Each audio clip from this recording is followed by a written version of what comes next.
Taste ఇంత బాగుంటుందని అస్సలు ఎక్స్పెక్ట్ చేయలేదు. చాలా simple and easy recipe. Fresh గా మా పొలంలో పండిన వంకాయలతో కర్రీ అయితే స్టార్ట్ చేసేసాను. మీకు కావాల్సిన షేప్ లో అయితే వంకాయని కట్ చేసుకోండి. ప్రతి వంకాయ పీస్ కి 4 to 5 ఘాట్లు అయితే పెట్టుకోవాలి. ఆ తర్వాత ఇక్కడ మసాలా అయితే ప్రిపేర్ చేసుకున్నాం. ఒక 2 వెల్లుల్లిపాయలు తీసుకుని బాగా స్మాష్ చేసుకున్నాక అందులోకి కొంచెం నెయ్యి లేదంటే ఆయిల్ యాడ్ చేసుకోండి.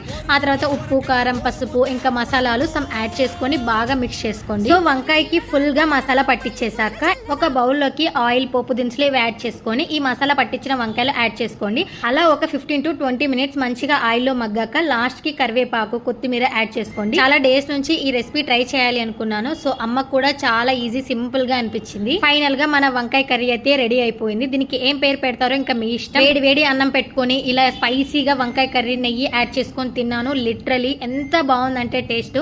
ఇంకా మెయిన్ గా నా తమ్ముడికి చాలా అంటే చాలా నచ్చేసింది. మేబీ మీరు ట్రై చేస్తే టేస్ట్ ఎలా ఉందో కామెంట్ లో చెప్పండి. బాయ్.